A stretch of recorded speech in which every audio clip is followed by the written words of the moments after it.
Man, thanks for coming over to the pod, bro. Wow, it's 8 o'clock. Not bad at all. Yeah, shit. Every time I look at this watch, I need to go. I'm on. Yeah, you're the right. You're the right, perfect person to go ahead and ask. I'm on. Look at my heart rate. It's just 60. That's not bad. I'm at 60. I'm at 60. During the afternoon, I was at 57, I think. That's not bad. It's actually great.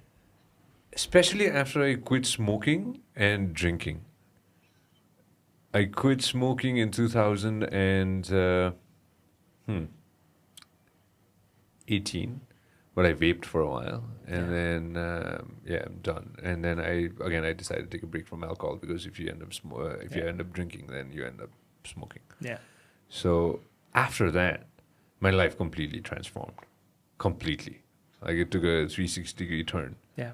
And especially now, post-COVID, like my heart rate's like, I don't know, resting is somewhere around like 59, sometimes 61. That's good. I don't know. That's good. It's not a bad thing at all. It's actually a good thing. Mine, generally, my resting heart rate's around 45, 43, so it really depends. 45? Yeah. Are you fucking serious? Yeah. So, but that's because I've been training since I was 13 years old. So it's been 27 years of training. I've been training, since I was 13. That's when I first got into a gym. So it's been 27 years. What? Yeah. X, can you roll from this? I like this already. Hold on. So you went to the gym. Are you okay rolling? Yeah. You went to the gym when you were 13 years old. Yeah. Yeah. Who took you to the gym? Nobody. I went on my own. At 13? Yeah. What made you do that? Lots of things. I was an athlete. I've been an athlete growing up. I played cricket for the state at the under-16s, under-19s. And I kind of figured in life that I may not have the most talent, but I can still be the most hardworking. So talent wasn't in my control. How fit I was. And I decided to work on what I could control. And I've always done that. It's just been a part of my life. So I got into a gym when I was 13, started working on my fitness because I didn't like the way I was playing. Mm-hmm. And it helped. It helped with my game. It did? Yeah. At 13 itself? Yeah. Right at the get-go? I spent the first few months just trying to figure out what I needed to do because back then it was, when I was 13 or 14, it was 96? No one really went to a gym. Like the guys you had in the gym were either old school bodybuilders or models. And that was it. And the gym I went to is a gym called Flex. It was in my neighborhood. It was literally a room, may have been double the size of this, and there was no cardio equipment whatsoever. It was just weights. No machines, just weights. And I think that was amazing. I wish I had more of that now. Yeah. I can't even imagine. When I look at the old gyms, I see Arnold's videos, back in the day, all the dudes together just working out. That's about it. Yeah. Fist to fist, iron to iron, straight up, know. And there was a thing that Arnold said a couple of weeks back. I was watching a podcast, and he said, somebody asked him, why do you still go to the gym? Why do you still go to the gym? And he was, well, that's something that I do. It's a part of who I am. It really doesn't matter if I wake up and I go. Yeah. It's like I wake up and I brush my teeth. It's the same thing. I wake up and I just go, and it's something that it's embedded in my system now. Yeah. And if you've been working out since you were 13 years old, I'm sure it's embedded in your system. It is. I think growing up as a lawyer, the one thing that kept me going was the fact that I trained every day. It helped on the mental side. It gave me enough. How do I call it? The mental bandwidth to go through the stresses that you go through as a lawyer, because you've kind of trained yourself to kind of stay disciplined. So for me, it is part of life. It's like getting up in the morning, brushing my teeth. So getting up in the morning and going and training. And training doesn't necessarily mean going into a gym. It could be anything. It could be playing a sport. It could be going for a run. It could be going cycling. It could be anything. But I will move in the day. That's the way I look at it. Especially when I travel Southeast Asia. When I travel Southeast Asia, I see a lot of movement. Yeah.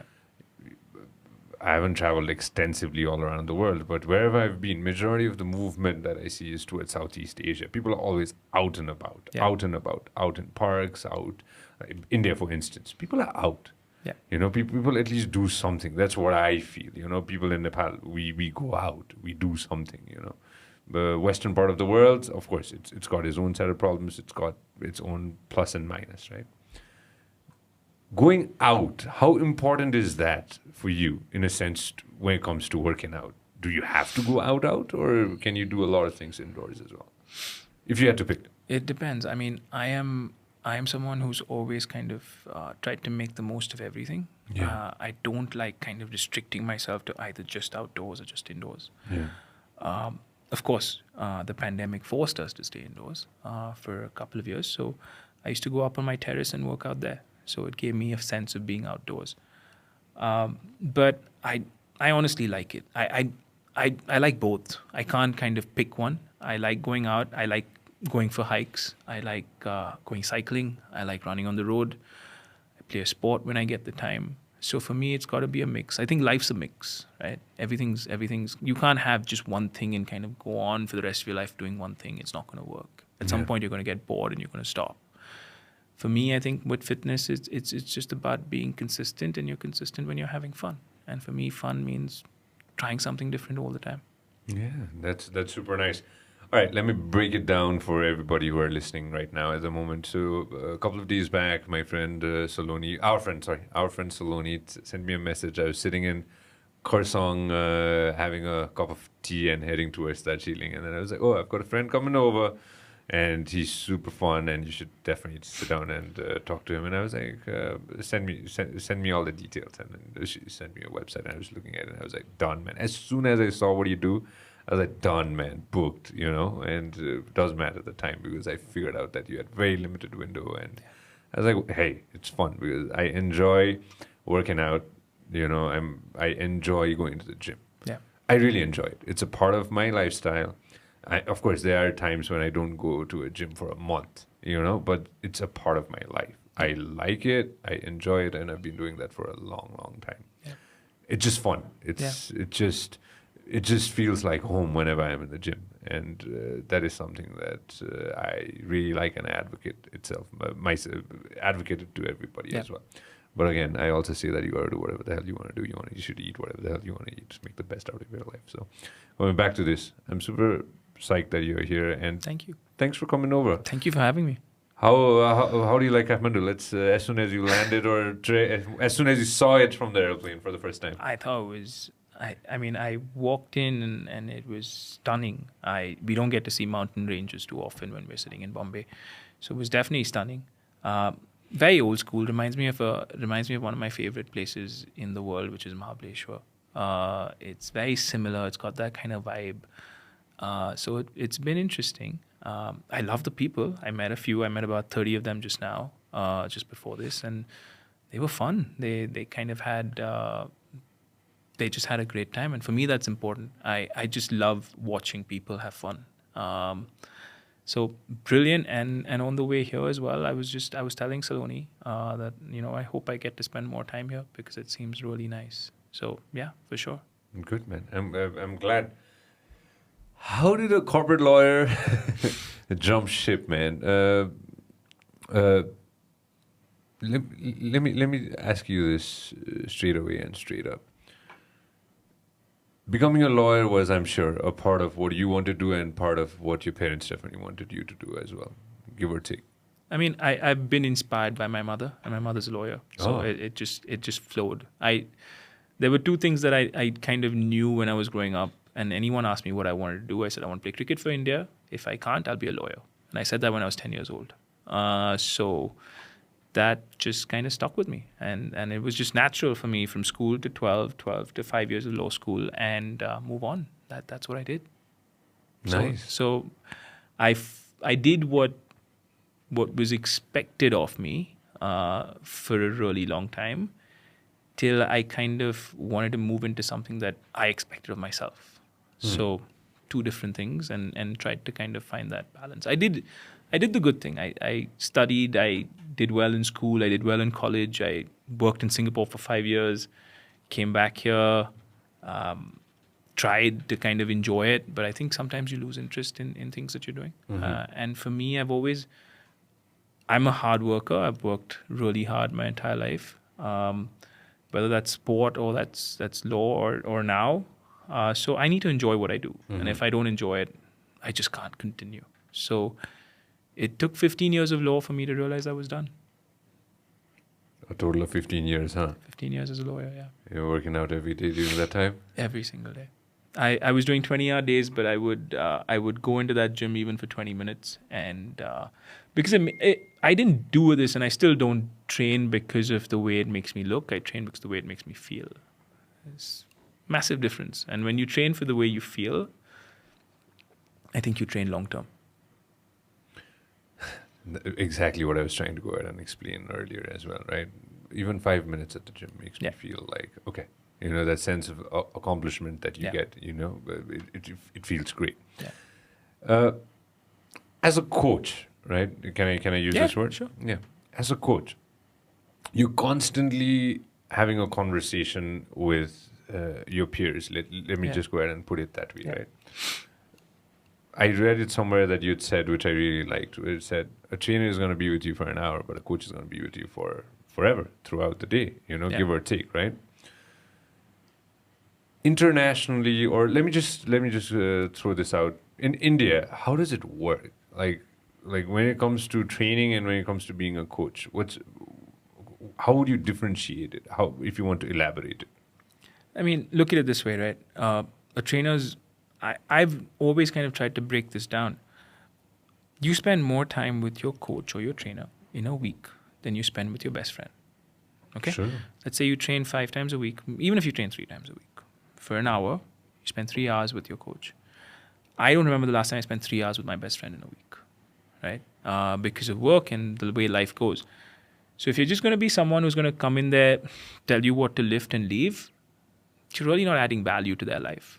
For me, everything's got to be some sort of value add. It's not just about making them lift weight. So you're going to be that person they're going to talk to. You're going to be that person they're going to open up to.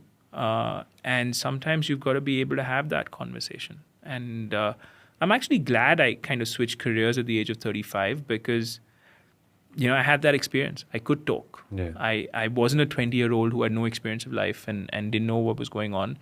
The fact that I kind of had that experience helped me when I was kind of dealing, and it still helps me when I'm dealing with people, because I honestly believe a coach is a man manager, right? Some of the best coaches in the world were the best man managers. Mm-hmm. You look at Sir Alex Ferguson for United, 27 years or 26 years, whatever. He wasn't the best coach in the world.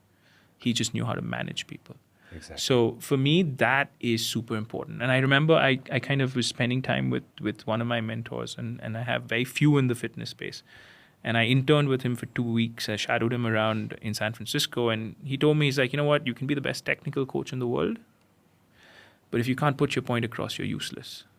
So you've got to entertain. And when you entertain, they will listen to you. You've got to get their attention.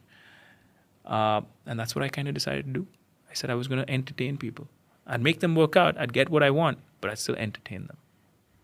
That's it. I like that a lot. We got all the time in the world, but tell everybody about Sohfit. How did you get started with that?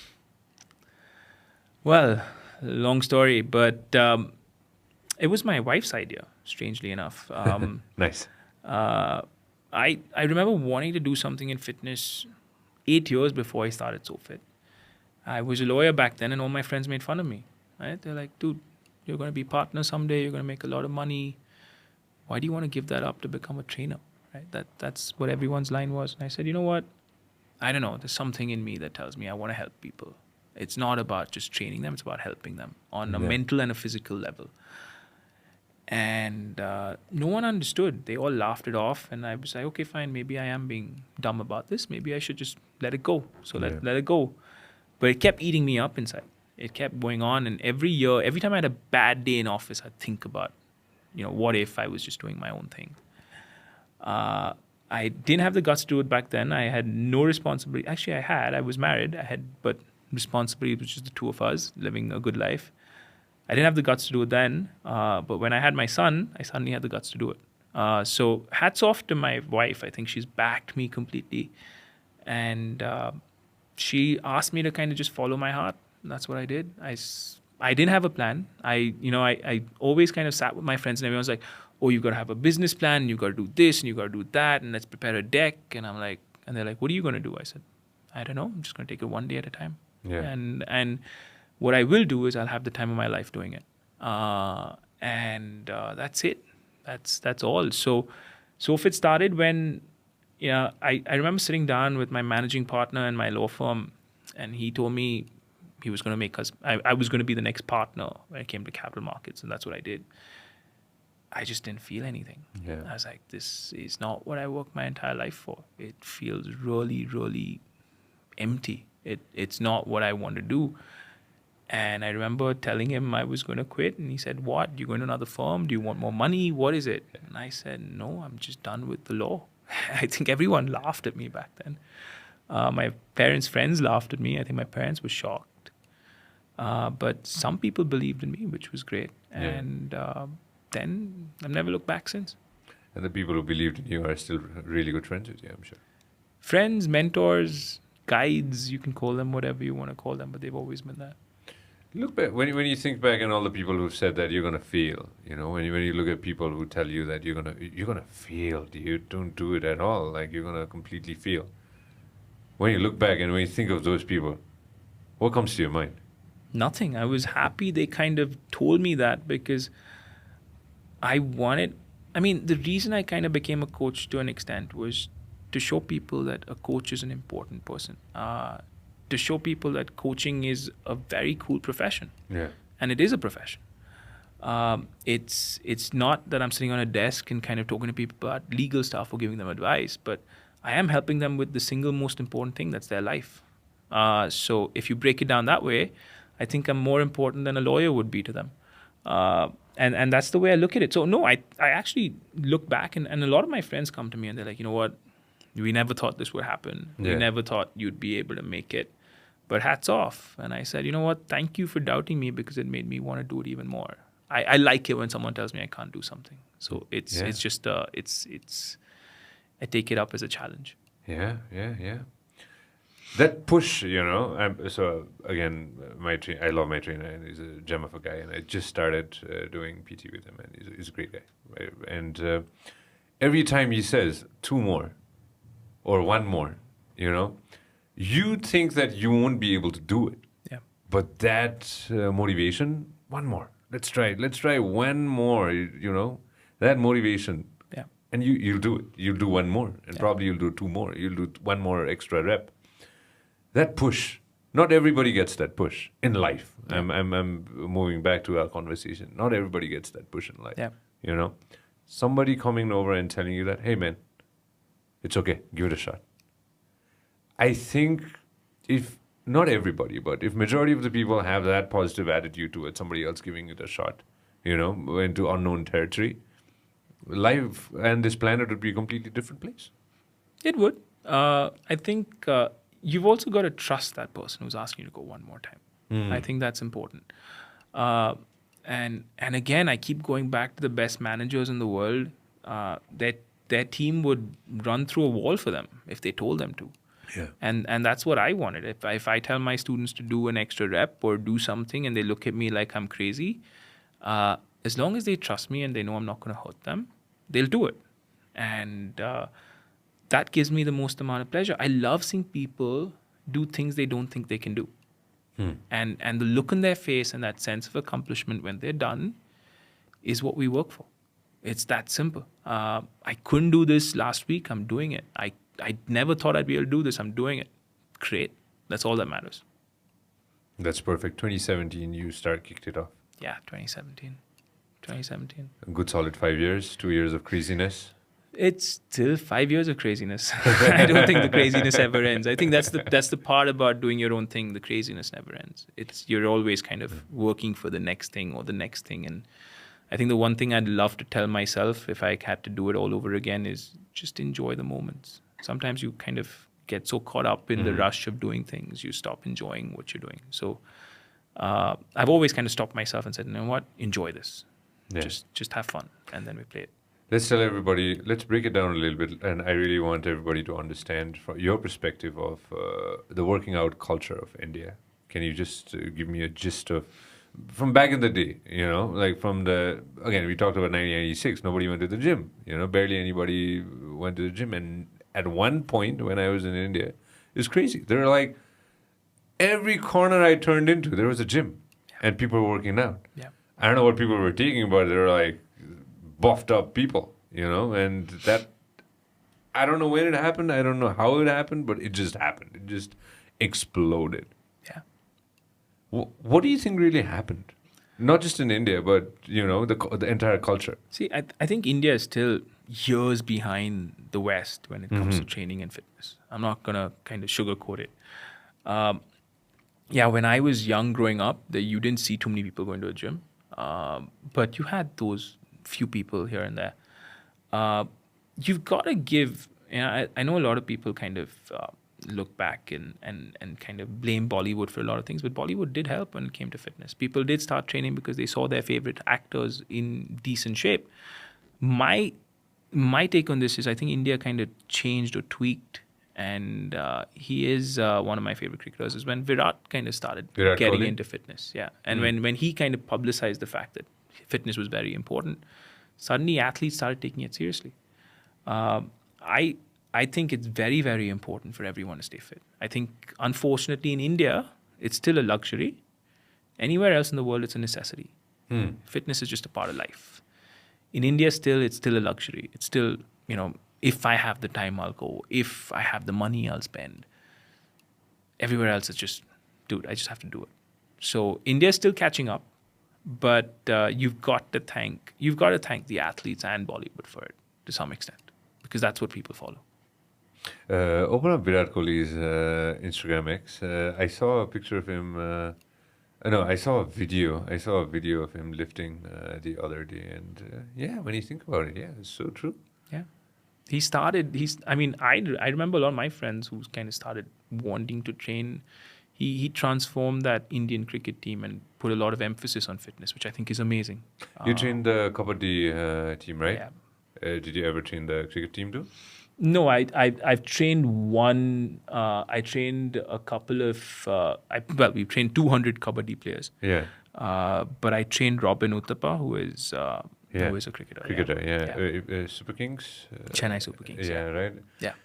Yeah, he works out, man. That is so hard. true. He works out. I've seen a lot of videos of him. He posts it, and everybody should take it as a motivation when famous people like him, athletes like him, go out and do something like this, right? Yeah. Like if he can do it, I can give it a shot, and I'm sure he's in the best shape of his life at the moment. Yeah, he is. Right? He is. What do they do that is just so different than what we do? It's the same human body. Nothing's different. They're just more hardworking. They're more disciplined. They're more dedicated. That's it. That's about it, right? That's it. There is no one's been. The thing with fitness is you're not gifted fitness. You've got to work really hard to get there. So when someone tells me, oh, it's easy for certain people, you've not seen the amount of work they've put in to get to where they are. And it takes a lot of blood, sweat, and tears to get to that. I mean, he's worked hard over the years. He's not just got there. So, no, it's just hard work, dedication, and consistency. That's it. I saw your challenges. I saw your 20-day. I'm sure there's a shorter one too, and a 40-day as well. And I was just looking up on that when I think I was in. I can't even remember. I think I was in Gangtok when I was just looking up your website, and I was just looking at the 40-day challenge, and I was just looking it up and telling people that in an X amount of time, you will feel different.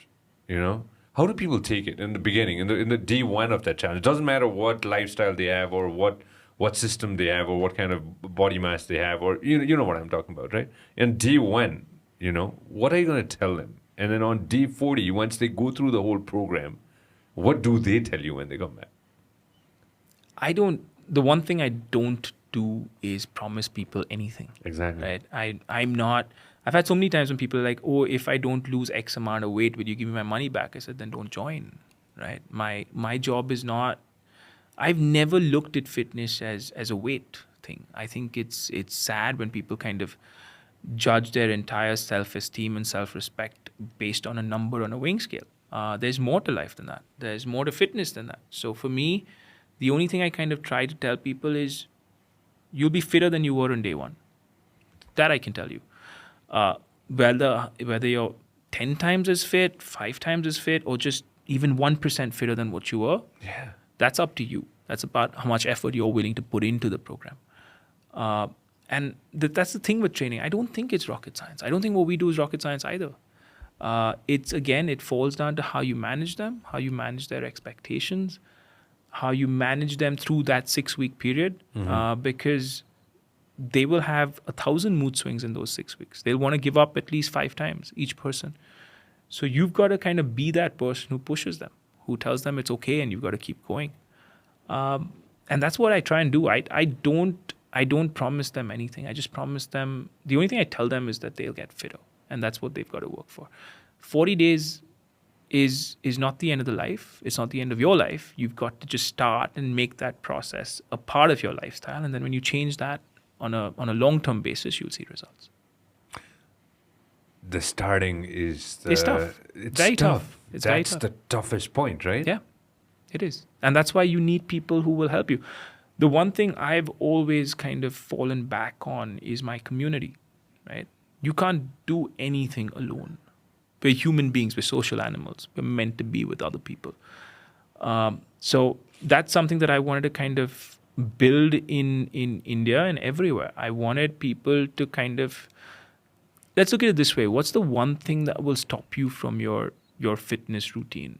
Your family, your friends, right? Let's be honest. They'll be like, come on, you can have a glass of wine. What's the big deal? Let's sleep a little late today. Don't go to the gym tomorrow, right? But if you have people around you who are going to kind of push you to kind of keep working on yourself and not give up, I think that's a very, very strong thing that you can give people. And I wanted to create that community. I remember, this made me the happiest, right? It was 2 or 3 months back, and there were a bunch of girls who've been on our program for the last 1 year. They're all in different parts of the States. They went to Vegas together for a holiday, a girls' trip, and there were 20 of them. They've never met each other ever. 20 of them just got together. They've always been on the same WhatsApp groups. They've been talking to each other. Got together, went to Vegas, had the time of their lives, and came back, and now they're all buddies. And they've never met each other before that. So that's community, and that's what we wanted to build. Yeah. How many people do you have in the community now? I don't know. In 5 years? I have no clue. Sohfit has... I don't know. How many people have gone through it? Nah. I wish I knew the numbers. I'm not a numbers person. That's why I chose law. You don't get into the numbers. That's the other people in the team worry about that. I just worry about creating as much as I can. I kind of want to jump into Bollywood, and then of course we'll Sure. break down into a lot of things. Back in the day, it was different. Back in the day, I'm sure a body was... I'll give you an example of Tyson Fury. Yeah. Love that guy. Yeah. You know, and the amount of energy and the amount of power that guy has, you don't need a six-pack to go ahead and, be the heavyweight champion of the world. Yeah. Swing back to Bollywood. There was a time period when everybody was chiseled. Or now, looking at it, everybody is super chiseled. Yeah. You know, everybody is more than ripped. I'd like to go ahead and add it that way. Yeah. How did that become the new normal? Well, I don't know if it's normal, but it is. I mean, you know what? Hats off to these guys. Yeah, they work really hard. You know, people think it's easy to get to where they get to, but they have a very difficult life. And it's not easy being judged every single day of your life. I promise you that. Every step, everything they do is judged. Exactly. So it's tough. It's tough on them. And I've trained a few of them now, and I absolutely love them. I think they're great human beings. They work really hard, and they deserve what they get. But you know what? We live in a superficial world, right? Everything has to look good. It's the way it looks on celluloid that's important. So they've got to do what they've got to do for their work and people like to look at it. I mean, they wouldn't do that if people didn't like to look at it. Let's be honest. If people said, no, I don't want to look at that, I'm not paying money to go look at that. No one would bother. No one did this in the 1980s and 90s when I was growing up. You had nobody showing off their bare chest or taking their shirt off in a single movie that I saw growing up. Yeah. Now it's just become part of a movie. I think it sells, so people will do it. Who started it? Who do you think started it? I don't know. I have no clue. But growing up, I think the only one I thought had a great body growing up was Salman. Yeah. And that's the one guy I can kind of think of who kind of got most kids into wanting to train. So yeah, hats off to him. He's the guy who started that trend. I saw a couple of days back. I saw a picture of him, and I don't know how old is Salman Khan. Find out how old is Salman Khan. I'm sure he's Must in be his 50s. over 50. Yeah, Over 50. Yeah. And he looks great. Yeah, he's worked hard on himself. There's you can't take away that. 56. He's 56 years old. Yeah. Yeah, you can't take that away. They work hard and in whatever they do. So respect to each one of them. I saw the Amir Khan thing, which blew my mind when he did that movie called Dangal, Yeah. I believe, right? When he goes from X amount of body weight and then does the movie and then comes back and does the other part. And there was a behind the scene of how he did it and the amount of 6 months of hardship and pain that he had to go through. Yeah. You know, I just want to understand what motivates these people. It's their profession. It's what they love doing. I'm sure they want to be loved by the people and putting. I mean, it's not only Bollywood. I mean, I look at so many of these people even outside in Hollywood and look at the way they transform their bodies from movie to movie. You'll see them. I mean, at one point, Christian Bale. From Machinist. Machinist. I mean, look at that. I mean, that was scary. Forget anything else. It was An scary. apple and coffee a day. So I mean, to go from there and be Batman. I mean, come on. It's hard work. It's really hard work. Chris Hemsworth? Chris Hemsworth. Hemsworth, sorry, Yes. Hemsworth. Yeah, you are friends with his trainer, if I'm not mistaken, right? We started RFT together in India. He's the guy who started RFT. I just kind of brought it to India. So, he works hard as well. All of them do. Listen, I respect anyone who has a good physique because I think they work hard for it. You don't get a good physique by being lazy. So you've got to respect them for that. Yeah, but The Rock, he's the biggest inspiration of all. Yeah, I love him. Love him. Everything about him, I think, is so cool. But yeah. Looking at all the people, men and women, right? Looking at all of them, young people, when they look at them, what should their perspective be, according to you? The one thing I've always told people is don't try and be someone else. Mm-hmm. So when you get these kids to come and train, they're like, I want this one's body from this movie, or I want to look like this person. You can't do that. You've got to respect your own body and what it's capable of and try and make it the best version of itself. So no matter, growing up, my favorite body was Brad Pitt in Fight Club. Oh, yeah? I thought that was insane. I loved it. I wanted to look like that. But I'm not going to look like that. Structurally, I'm built different. So I'm just going to kind of push myself and try and be the best that I can be. And if that's, good enough for me, it's good enough for everyone else. Yeah, so true. So true, man. So true. Okay, let's start with sleep. Yeah. Are you okay with that? Yeah. All right. How important is sleep and how much should we get, according to you? I think sleep's very important. People don't understand the body does all the work when it's recovering. And when it's recovering is when it's sleeping, when you eat well, recovery is not only sleep. Recovery or rest is not only sleep. It's the amount of food you eat, how well you eat, the amount of water you drink, how stressed you are through the day, how much sleep you're getting on a daily basis, how relaxing is that sleep, how deep is that sleep. I don't think you can put a number to it. I think sometimes 6 hours of sleep is good enough if you've got good deep sleep. Sometimes even 10 hours of sleeping is not good enough. So exactly. I don't think you can kind of put a number to it, but it really depends on a number of factors, which is, like I said, food. How much are you drinking? How much alcohol are you having? That affects your sleep. People think they can get drunk, wake up 15 hours later with this hangover, and they think they've slept a lot. It's not. Their body's not recovered at all because all the time is spent kind of flushing that alcohol out of the system rather than recovering the body. So sleep's important. I'd say you should try and get anything between 6 to 8 hours at least. Mm-hmm. But that's just a number. I've got a very good friend of mine who sleeps 6 hours every day, but her deep sleep is 2 hours. Yeah, it's good She's enough. fresh as a daisy when she wakes up. And sometimes I sleep for 8 hours if I'm lucky, and I've had, if I get like 10 minutes of deep sleep, then I'm fucked. Yeah. You know, and I've had those days when I've been super stressed out. Yeah. Increasing deep sleep, somebody who doesn't wear a fitness watch like you and me, you know, just understanding deep sleep and the amount of recovery that your body goes through during that time. If you could just elaborate a little bit on that. I think your stages of sleep, you have your light sleep. Yeah. That's a majority of your time is spent in light sleep. You have REM sleep, which is where your body kind of does all the mental work. So, you know, our parents kind of, when we were studying for exams, would always tell us, go to sleep, don't worry. You'll remember when you wake up in the morning. And I used to laugh at my mom. I was like, how am I going to remember if I've not studied? She's like, no, your body will do the work, your brain will do the work when you're sleeping, which is true. I don't think she knew the science behind it, but I'm pretty sure she kind of got it right. And then there's your deep sleep. Now, that's the least amount of sleep that you get. Your deep sleep is the least amount of sleep, but that's when the physical work happens. That's when the physical recovery happens. So when you have the alcohol, the first thing that gets affected is your deep sleep. And so all the gains you've made in the gym are just completely wasted. So I'd say deep sleep is really, really important from a physical recovery perspective, but REM sleep is really important from a mental recovery perspective. So you've got to kind of, try and hit all sleep stages. How much you get really depends. I'm a light sleeper. Some people are light sleepers. Some people are heavy sleepers. When you become a dad, you become a light sleeper. And for me, it's about kind of making sure I do the things right. So I won't watch too much TV before going to sleep because I don't want my mind to be kind of wired.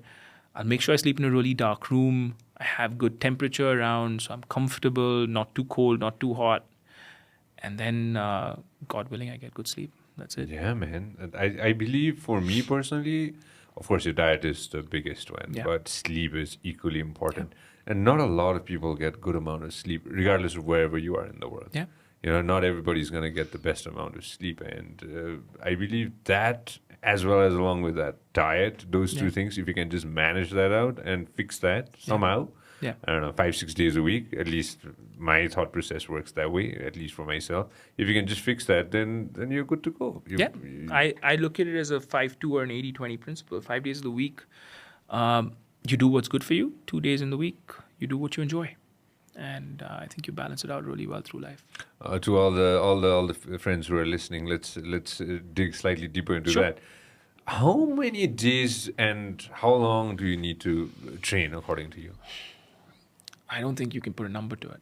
I think sometimes a 10-minute workout is more effective than an hour and a half. Yeah. Depends on how much effort you put into it. And you just got to structure it out. I think you've got to plan your day. You've got to plan your workouts. You've got to plan what you want to get out of that session. And then go and hit it. Mm-hmm. I'm not the kind of person. I've actually been called arrogant through my entire life because people think when I'm in a gym, I'm really arrogant because I don't talk.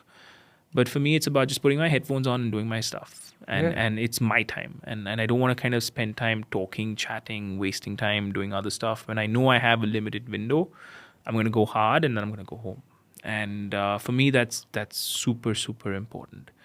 So I wouldn't put a time to how long you should, but I think you should get in maybe about 4 to 5 days of movement in a week. Mm-hmm. That would be good. If you can start with, and I said movement, it could be dance, it could be Pilates, it could be yoga, it could be Zumba, it could be whatever you want, movement. I'm not saying go hit the gym. If you can strength train a couple of times in a week, that'd be good because strength training is important. We've reached a time in our lives and we've reached a time in society where people believe that high intensity work is the only thing that works for them, right? They also believe that if they're not dead at the end of a workout, they've not had a great workout. And some of my most effective workouts are when I'm not even remotely dead. Because I worked what I wanted to work. I worked the muscles I want to, and I'm done. I'm out. Mm-hmm. For me, a workout should make you feel good, right?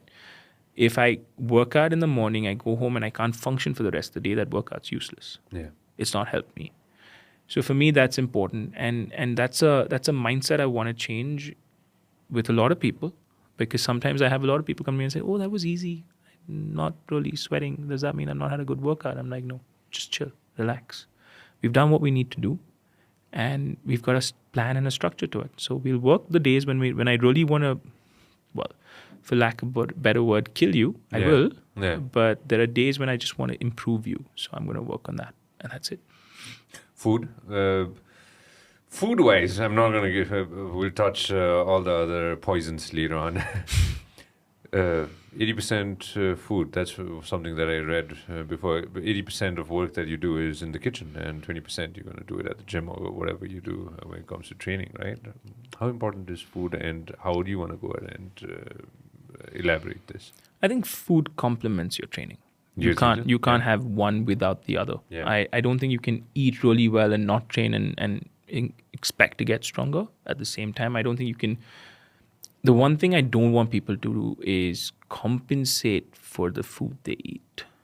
And what I'm trying to drive at is people kind of punish themselves for what they eat. And that kind of creates a very negative relationship with food. I've eaten this, so tomorrow I'll do a half an hour extra run. Or I've eaten this, so I'll go harder tomorrow. I've had my alcohol today, so I'll go. Don't do that to yourself, because you're creating a relationship with food that's going to harm you in the long run. Food's something you got to enjoy, right? If you want to eat something, eat it. That does not mean you eat a bowl of ice cream every single night. Right? Yeah. That's not what you want. It's just something that you kind of are fixated on. So for me, I think it's good. It's about eating good, clean, wholesome food as often as you can, and mix it up as much as you can. I'm not really fussed whether you're vegetarian, non-vegetarian, vegan. That's your choice, right? Just make sure you eat. And don't get scared of food. A lot of people get scared of food. A lot of people scared of food. A lot of people have trained in the past, and there are girls I've worked with who just don't eat. And I'm like, dude, are you crazy? I mean, please eat. The way we're training, if you don't eat, you're not going to kind of get to where you want to get to. In fact, you might just get hurt. So that's the one thing I've always wanted to change. I want people to stop being afraid of food. I want that to be a relationship that's really healthy. So if you step out, you want to eat something, eat it. Don't think about it so much, and then move on. Sohrab, I'll tell you this.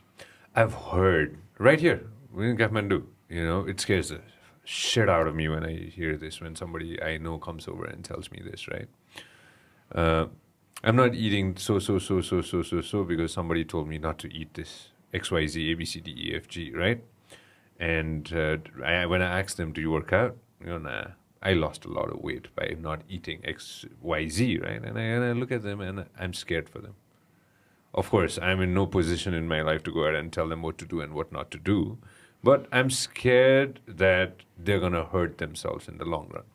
If you are not eating and you're not working out, or you're not doing, you're not balancing things out, but you're losing weight. You're not eating and you're losing weight. That's the worst way to go ahead and, feel, how do I say it, look good. What do you like to go ahead and say to people who do not work out and who just don't eat? I just think they're punishing themselves. You can't live life punishing yourself every single day. I think you've got to understand that training. The first thing I've always told people is get rid of this fixation with weight, right? Worry more about the weight that you lift than the weight that you have on your body, because that will fluctuate on a daily basis, no matter who you are. And once you get rid of that fixation of, how much do I weigh? I've lost 10 kilos, I've lost 20 kilos, I've put on 10 kilos. You kind of move away from, doing it out of fear, as opposed to doing it because you love doing it. Yeah. And I think it's important that people love doing it. If they love doing it, they'll do it long term. If they do it for weight, they'll do it for 6 months, then they'll stop. And they'll start again 6 months later when they think that they've put on weight. I don't want people to kind of look at food, and that's my problem, right? Even when people eat, you get people saying, oh, I'm going to cheat today, right? That's their favorite word. I'm going to cheat today. Just think about it. The word cheat is used for something you do to your spouse if you sleep with someone else. You don't really need to put such a negative connotation to food. You're not cheating. You're just eating something. So relax, calm down. Stop sending wrong messages to your body. I've never been someone who's kind of been a proponent of weight loss. I don't really care. So some of my students even get upset with me because they're like, oh, you don't care how much weight I've lost? I'm like, no, I don't. It doesn't matter. It doesn't bother me one bit. If you come and tell me I ran 5K in 20 minutes, then I'm impressed. You come and tell me you lost 5K in a month, I don't care. Yeah. So there are different things that I look at when it comes to fitness, and someone who's just losing weight by not eating food, it doesn't really impress me at all. Yeah, man. When you think about it, right? I don't know. This is a fight. I'm sure you every day with every single. Can I use the word client? Every single. I call them students. Students. There you go. Yeah, every single student. Weight is the biggest factor. But that's why I said it's about managing expectations. Set the right expectations and then manage them. If you set unrealistic, I know so many coaches. Arey, come here, I'll make you lose 5 kilos in 6 days. And I'm like, dude, like why? Like what? Is that all you got to give? So it's about setting the right expectations, being honest with them, telling them what kind of works. Training doesn't make you lose weight. Yeah. And that's one thing people need to understand. Training makes you fit. Training makes you strong. Training improves your endurance. Does it make you lose weight? No. It doesn't. The rest of your life makes you lose weight. Because you spend 1 hour in a gym at the most, you spend 23 hours outside the gym. So what you're going to do in those 23 hours is going to matter way more than what you do in that 1 hour. Nice, man. I really like that. I really like what you just said. The thing that everybody keeps asking, and I ask myself the same thing, and maybe you're going to be able to answer this, right? When's a good time to work out? Or is there a good time to work out? Like, there's always a saying, if you work out in the morning, you're going to lose fat. If you're going to work out in the evening, you're not going to lose fat. You know, I read it somewhere, and it's so funny. It was a Reddit post or something like that long time ago. When's a good time to work out? Whenever you can. Exactly, right? Yeah. If you can work out. Listen, the only thing I tell people is if you're someone who gets, and there are people like this, who get a bit of an adrenaline rush post their workout. Most of us will. But that adrenaline rush goes on for very long and you can't sleep in the night, right? So I know people who work out at 8 and then can't sleep till 3 in the morning. Yeah. So then don't work out in the night. Then you're not being smart.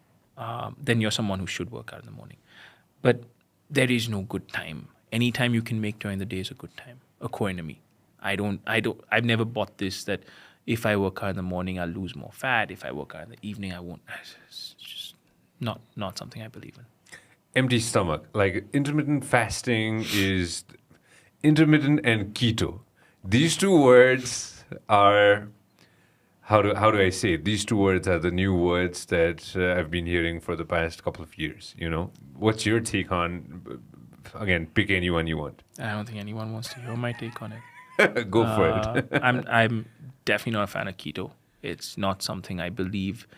I don't believe denying your body of a macronutrient that it needs is a smart thing to do. So if you're going to tell me I'm not allowed to eat carbs and I'm only going to eat protein and fat, I don't believe it. I don't buy it. Mm-hmm. And I don't think it's something you can do.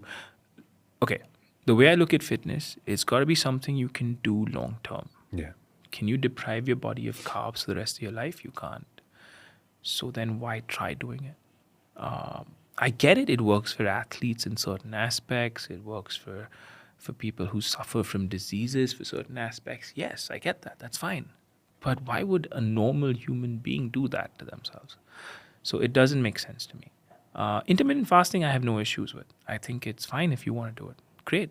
You know what? But do it for the right reasons. If you're fasting because you want to lose weight, you have better ways of doing it, right? Fasting was done initially, and it's been a part of Indian culture for really long. It was done so that you give your body enough time to recover, and you give your body enough time to do things other than just constantly digesting food. Yeah. Right? So your body is your best medicine. It's your best doctor. It will do the work if you let it do the work. If you're constantly just giving your body food to digest, then it's not going to be able to do the work. So I have no problem with fasting, but it doesn't work for everybody. And that's the one thing people need to understand. It's not, oh, my aunt is doing it, so let me do it. Or my best friend's doing it and worked and he's dropped some X amount of kilos, so let me do it. That's not why you do it. It's got to work for you. And everybody is different. So you've got to figure out whether it works for you. If it works for you, great. I did intermittent fasting for years when I was a lawyer, right? Because I used to work till 4 in the morning. Now, it worked really well for me because it took away the stress of Where's my next meal? What am I planning next? Where am I going to eat next? You know, when you grow up and when I was growing up, it's like, oh, I have 7 meals a day and I have 6 meals a day and I have 8 meals. Now I eat when I'm hungry. I let my body tell me when I want to eat food. Yeah. Right? I have my basic meals. So I'll have my breakfast, my lunch, my dinner. And then I'll just listen to my body. If it's hungry, it'll tell me I want to eat food. I will eat food. Yeah. But there's a difference between listening to your body and being an emotional eater. People can put cookies in front of me. If I'm not hungry, I won't touch them. It doesn't tempt me at all. But you put that in front of for any other average person going to work, and they will finish that entire plate before your meeting's done, right? Yeah. So that is something that unfortunately happens, and I have no issues with fasting whatsoever. I have issues with keto, Yeah. but I have no issues with fasting I whatsoever. figured that out. All the keto guys are going to definitely go ahead and write down a comment. Yeah, I know. Intermittent fasting didn't work out for me at a certain point in my life. It just didn't. I was super drowsy. I just couldn't function. And I realized that this is not the right thing for me. And I just went ahead and, again, weight still is never an issue for me. So I'm happy where I'm at, and I'm going to stick with what I'm doing. And intermittent, it made me super duper drowsy. Yeah. And it just didn't happen for me, and I was not sleeping right. So, I give myself 30 days. I try something new. I'm going to give it a shot for 30 days, and I'm going to see if it's working out for me or not. And it's worked out for me so far with anything that I've done in my life, not just with working out as well, with anything new that you're trying out. Yeah. Give it a shot for 30 days, and then if it works out, well and good. If you see changes, if you see the decline, then either your body is not working towards it, or either whatever you're doing is not working out for you. And then you just try to see what else you can go ahead and do. Agreed. A fair enough number for me personally is 30 days. Some people have 15, some people have maybe 45, some maybe have 90, like P90X at one point. There've been a lot. I mean, I can't afford to say anything. I have a 40-day program, so I think 40 days is a good amount of time to make change. But it's just a number. Yeah. It's a number. Whatever makes you feel comfortable. I think we know our bodies better than anyone does, better than any nutritionist, better than any coach, better than any trainer. And we know what our body needs if we really listen to it, and it will tell us. Yeah. So if you're willing to listen, you'll find your answers. The hardest thing is getting up in the morning and getting started. Yeah. You know, it's with every human all around the planet. It's the same shit with either you're in the US, India, Nepal, same thing. Bloody Bhutan, or even if you're sitting down in Afghanistan, it's the same thing with every single human being. Not just with working out, but with anything that you do in life. Yeah. Right? What do you tell people, your students? What piece of advice do you give them? Then nothing. The one thing I always tell people is motivation's overrated. It is overrated. It's the most abused word in the English dictionary. I'm not motivated enough to do this. I'm not motivated enough to work out today. I'm not motivated enough to eat well today. Are you motivated to go to work every day? You're not. Are you motivated to take care of your kids every day? You're not. You still do it. You have to do it, right? You want to put food on the plate? You better go to work. And that's just the way people need to start looking at training as well. If I didn't train every day, I wasn't motivated, I'd be missing a lot of days of training, right? Yeah. Sometimes you need to get the work done. And that's what people need to understand. There are days when I don't want to go to the gym and I don't want to train, or there are days when I just want to sleep in bed and not worry about kind of training. There are days when I just want to eat everything under the sun. Yeah. It's fine. It happens to everybody, the best of them, right? I had the pleasure and the privilege of meeting Michael Phelps, who I think is phenomenal, and his whole life story and everything that he's done. And he said something when we were there, and I heard him say this, and he said, you know what? There's a difference between a good athlete and a great athlete. A great athlete will do things even when they don't want to do them. Right? You put that down and you think about it, it's so true, right? He's like, he actually said this, and he said this in a number of interviews. He went through I think a 1,000-day period where he didn't miss a single session. Yeah. And that's what makes him who he is. That's what makes him great. I mean, look at any of these athletes. Look at anyone. Forget athletes. Look at anyone who's achieved anything in life. It doesn't just fall in their lap. They've got to work for it. Yeah. Look at Michael Jordan. I think The Last Dance is one of my favorite documentaries. The best. And as a kid, I never woke up early in the morning, but to watch the Chicago Bulls play in 96, 97, 98, I would get up every morning just to watch him play because he was just magic. It was brilliant watching him. And when you look back and you look at his mindset and the way he kind of psyched himself every single time to perform, I mean, that's genius. Yeah, right? yeah, He'd purposely make up stories about people saying he wasn't good enough. He'd purposely make up stories and pick a fight.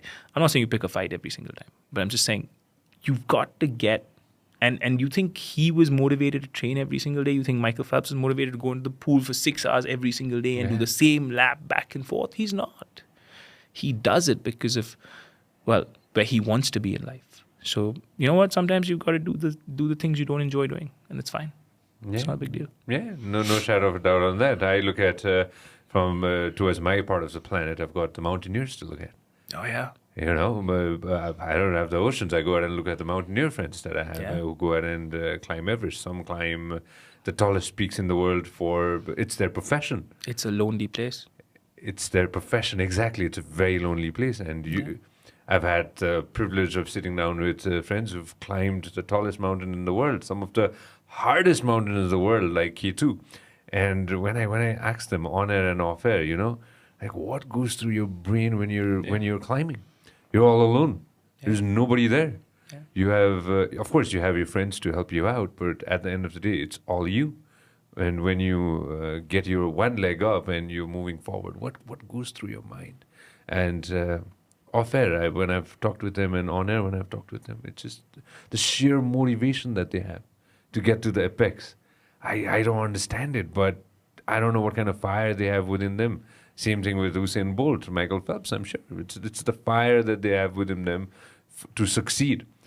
And not everybody needs to have that amount of fire. Yeah, you don't. Not everyone needs to be an Olympic athlete who wins 20 plus medals. That's not that. But you know what? I think the one thing people need to understand that going through life itself is an achievement, right? And you've got to prep for life sometimes. You've got to train for life, and life will take you through a lot of ups and downs. And the physical part, if you're physically prepared, you will help yourself mentally. The only thing that helped me as a lawyer was, the only thing that helped me go through those 20-hour days in front of a laptop every single day, working and working and working, was the fact that I got 20 minutes to myself where I would go out and do something I loved doing. Yeah. Played my favorite music, had a structure. It made me a confident human being. I've been a very shy kid growing up. I still am very shy. I don't talk to people that much. The one thing that made me confident was the fact that I trained. And it affected my life in more ways than just the way I looked. And I think that's what people need to understand. And when they kind of see that, they'll make change. Yeah, that's beautifully put. Beautifully put. Now, in the fast-paced life, you know, in the 21st century, COVID aside, COVID was completely different. Yeah. You know, now coming back to it, what is the main thing that your students come over and ask you? Like, what are the things that they're looking for when they come to your program? When they first come, everyone's looking for vanity. You can't take that away. I mean, really.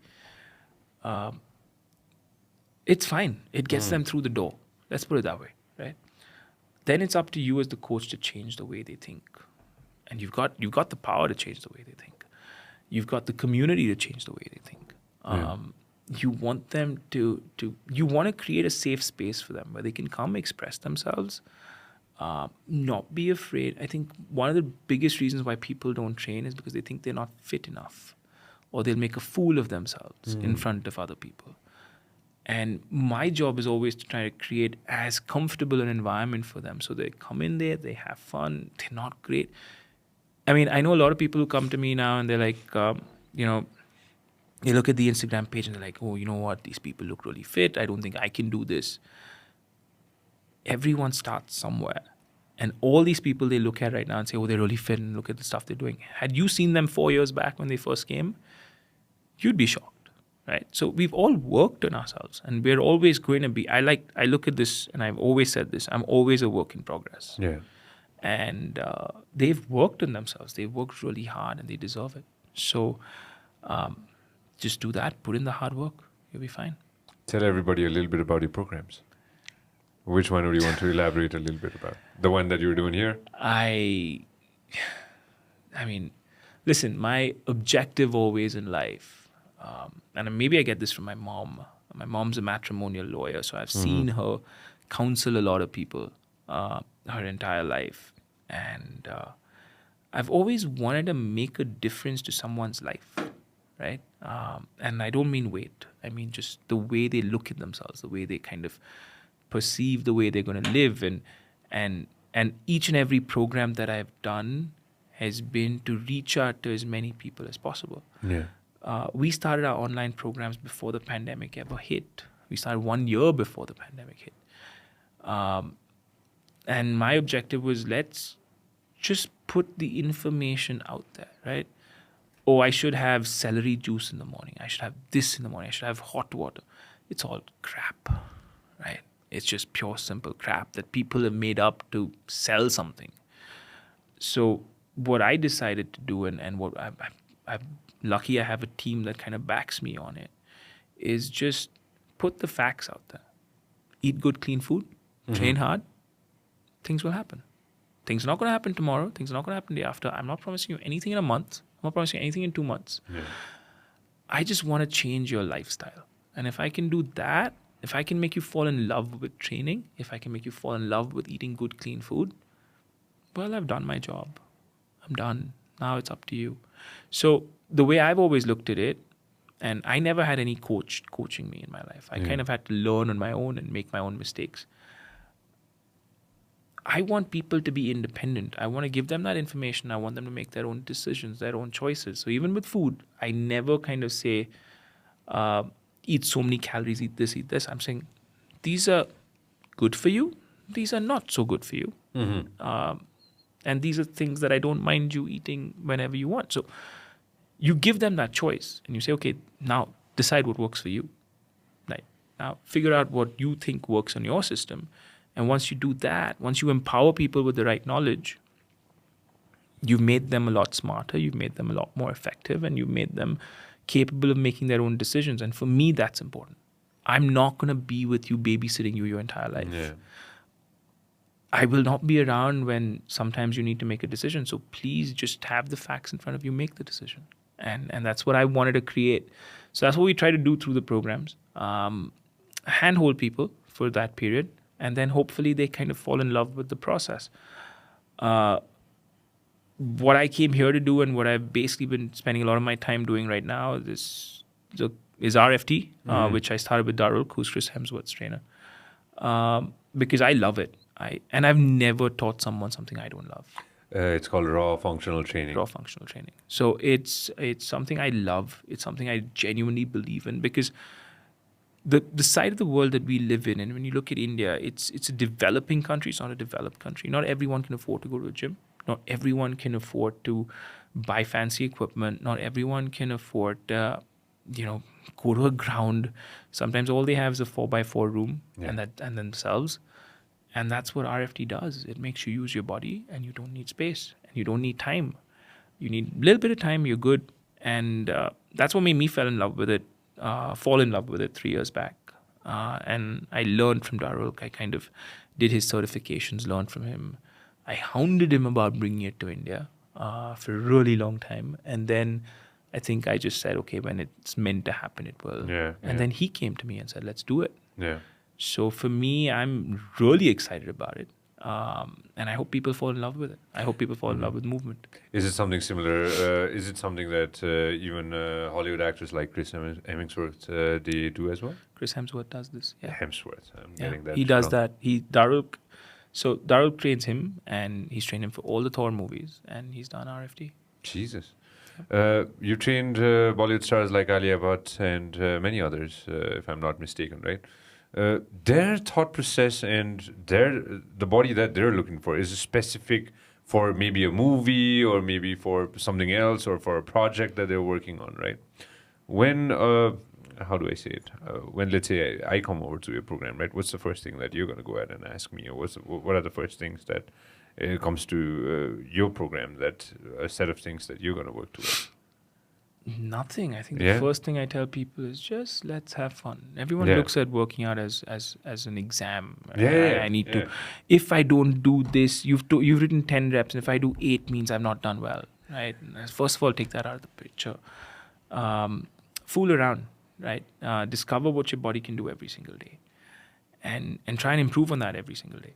If you try and improve on what you were the day before, just that over a long period of time will get you the results you want. Right? There's no magic fix. I know people love this. I wish I knew the magic pill or the magic fix that works. I'd be a billionaire right now. Red and blue, bro. But pick one. it's about putting in the hard yards. That's it. And you know what? You mentioned Alia, and I love her. She's like, I treat her like a sister. She's family to me. But never had any airs about anything. As hardworking, as normal, as down to earth as anyone I've trained. Yeah. And the reason I think both of us get along really well is because we treat each other like just human beings. Yeah. And there is that mutual respect. And that's it.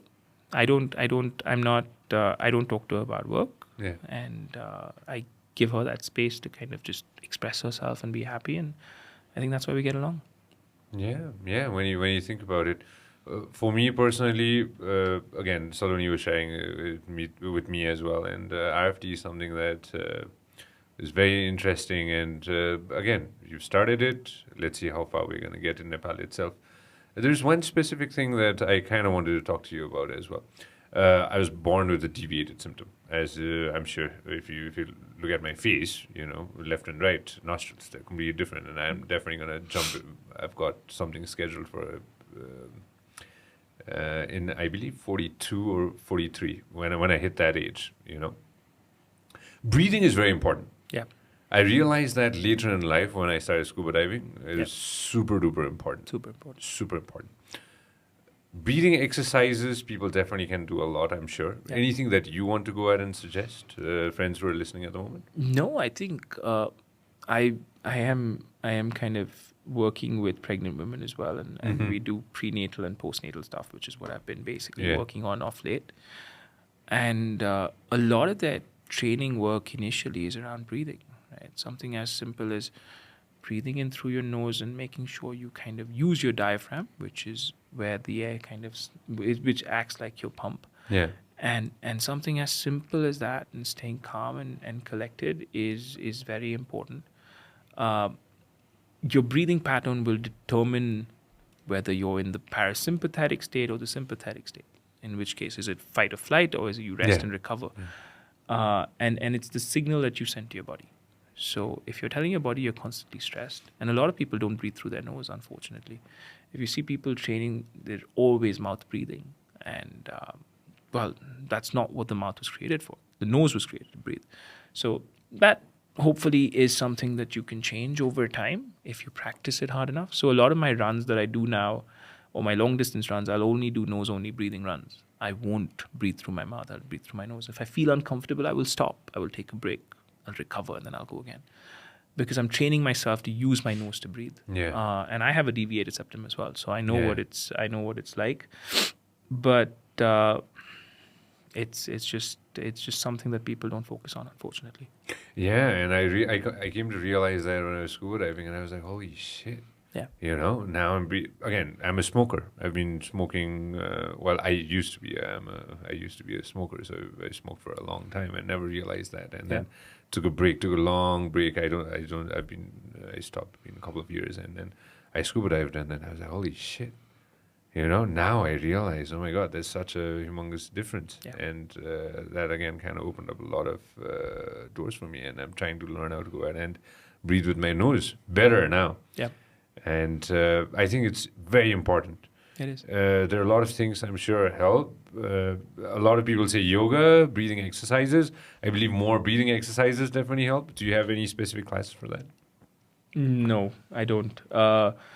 What I kind of try to do is I try to encourage my students, at least when they're doing their strength work or when they're running long distances at a steady state, is to try and breathe through their nose as much as possible. and stop relying on the mouth to breathe. I look at it as a savings account and a current account. Your nose is the current account, right? Yeah. You're not going to tap into your savings every single day. You're going to tap into your savings when you really need it. It's the same thing with breathing. Your nose is what needs to kind of help you through the day. And when you really need it, when you're like gasping for air and you're working hard and you're going all out, yeah, sure, dip into those savings. But practice. It's also a question of, are you actually utilizing the oxygen that you take into your system? Because when you breathe from your mouth, you're just constantly breathing in and out. So you're not actually utilizing, you're not giving your lungs the capacity to kind of use that oxygen properly. And a lot of it gets wasted. So learn how to use that oxygen. So learn how to kind of breathe in and take your time. Yeah. I stopped telling people what to take and what not to take when it comes to poison. I stopped the poison, and then again, I gave it a shot, but again, I figured out that that's a mistake. I shouldn't really do that. You're going to find out by yourself. Your body's going to tell you, either your mind is going to tell you, or you're going to tell yourself that, okay, it's time to stop, because that happened with me. Stopping poison is very important. Doesn't matter what age, when, at what moment, at what time it's going to click, and you're just going to stop it. It can be cigarettes, it can be alcohol, it can be God knows what it is. It can be somebody who loves sugar. That's a poison for me as well when I go out and add it, right? I love it. I love drinking that soda water. I love it. Sugar soda. It's fantastic. It's amazing. It's something that's going to make me feel really good. And especially when I'm thirsty, I'm going to have 2 of those, The moment to stop comes from within. Always. Anything you'd like to go out and add to people who really want to stop? Not a motivation line, but somebody who wants to stop, but just doesn't know how to do that. I think you just take that first step, right? Half the time or half the battle is spent in deciding when you're going to stop. I'll do it tomorrow. I'll do it on Monday. I'll do it next Monday. That Monday never really comes. I think sometimes you've just got to make that. So simple thing, right? I'm a Parsi. I've grown up in a Parsi house. Grew up on non-vegetarian food. Could never think of eating vegetarian food, ever. Every meal of mine had some sort of non-veg part included. And one day I was talking to a friend of mine, and we were talking about how I'll never understand what vegetarians go through because they just don't get enough protein and blah, blah, blah, blah, blah. And we're having this discussion and argument. And I said, so what do you want me to do? So he's like, I just don't think you understand. Till you're a vegetarian, you'll never understand. I said, done deal, bro. From today, I'm vegetarian. You tell me when I can be non-vegetarian again. He's like, it's not possible. I said, I'll make it possible. It was the toughest thing I'd had to do in my life. Go cold turkey on non-vegetarian food immediately. And I did it for 2 years. And it's tough, I heard. It's tough. But you know what? The mind is capable of so much more than we give it credit for. And it's always mind over matter. So if you psych yourself enough to kind of do something, I think necessity is the mother of all invention, right? I have a friend of mine who was 175 kilos, right? Never ever cared about his weight. He in fact, he enjoyed the attention, right? Ate everything under the sun. I told him, you have to work hard. He said, no, I'm not going to work hard. And nothing you did would kind of make him do it. Till the doctor came and told him that, buddy, you're no longer healthy. You're borderline diabetic. And if you don't stop this, you're not going to last long. Today he's 85 kilos. Oh. So he dropped 90 kilos. And he's never going back, right? He did it. Someone who couldn't think of having a meal without sugar hasn't had sugar for a year. So, you know what? It's got to come from within. Yeah. You can do what you want as a coach and whatever. At some point, it will break. But it's got to come from inside. And when it comes from inside, you make the change. And things don't seem as difficult. So the first thing I tell someone, like someone who smokes, right? And you smoke, you said. You can't quit smoking by saying, I'll go from 20 to 10. You just have to go. You've got to stop. Yeah. And that's what people need to understand. And when they do that, they'll get the results they want. It's all the mind. It's all in the mind. It's all in the mind, man. All in the mind. Sohfit, check it out. Open his website. I really want to show it to everybody. Go to his website. Yeah, I really want to show this to everybody.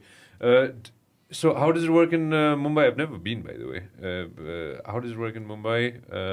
Do you have a specific place? Do you have your own? No, we did. My objective was to kind of make. Geez, I need to change this stuff. My objective was to make fitness accessible to people, and that's what I want to do. I think, half the excuses are I don't have time to go to the gym. I don't know, I have to travel. So I'm like, okay, let's make it accessible to you. Let's come to you, right? And that's what we try to do. And I just don't think you need to. Bombay is an expensive city. You really don't want to invest in real estate.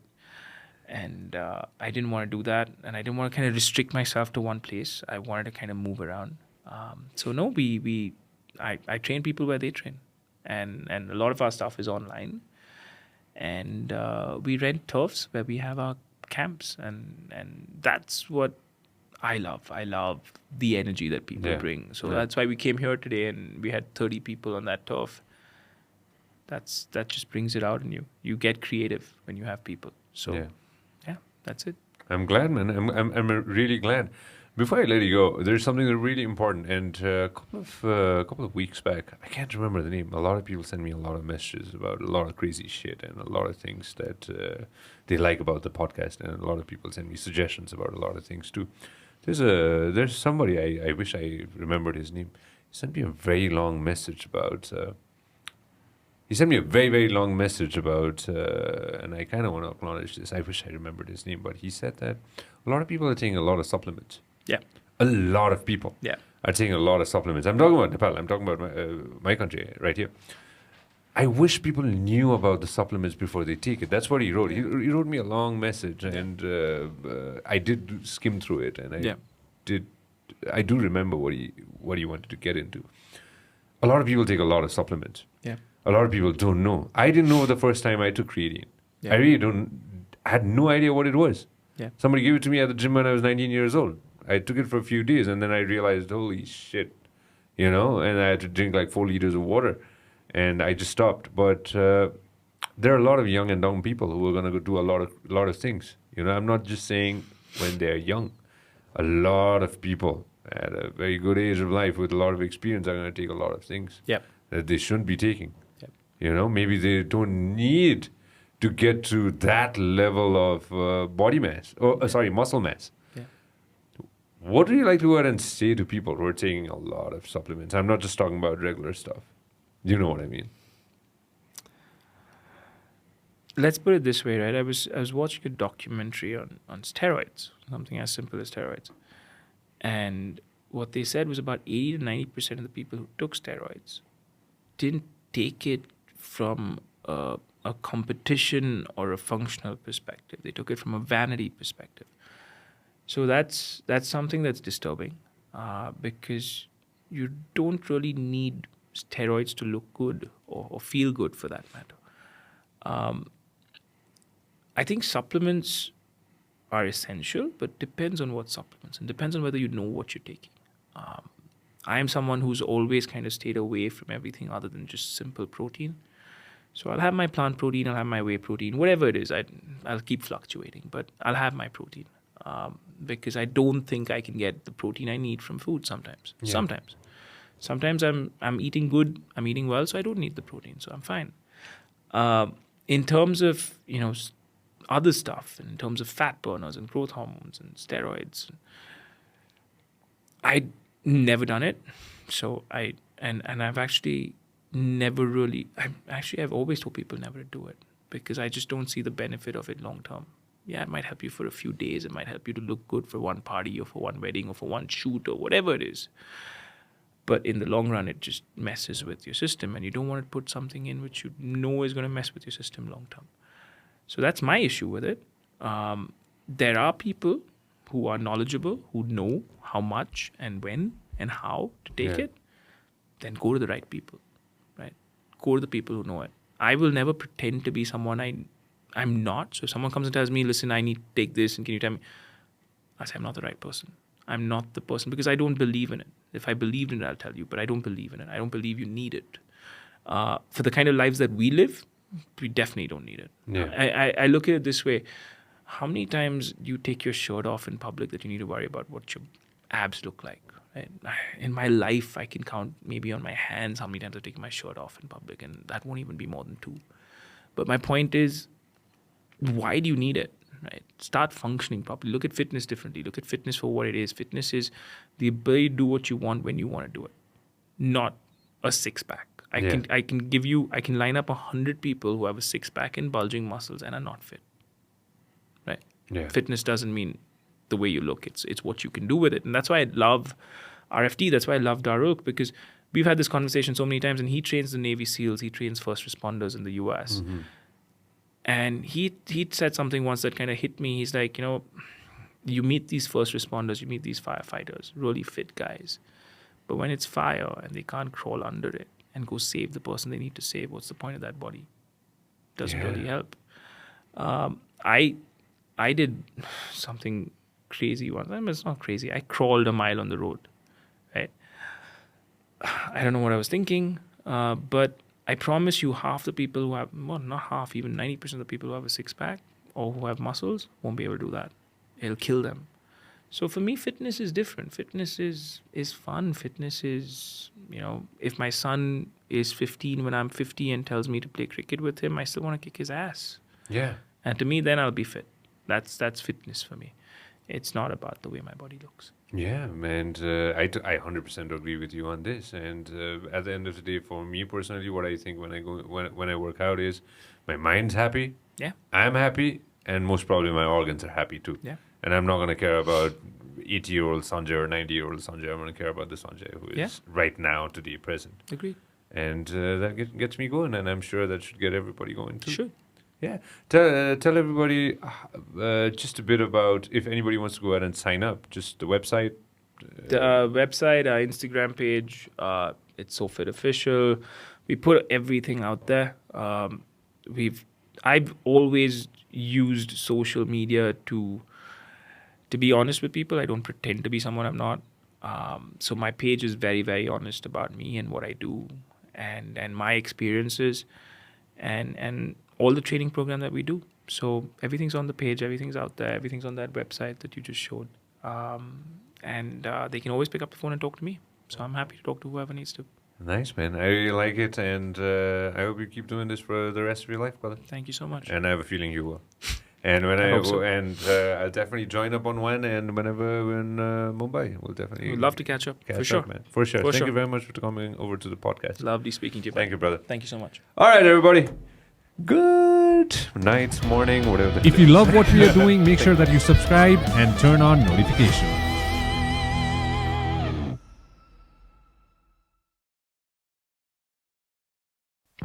This program is brought to you by Vyas Studios.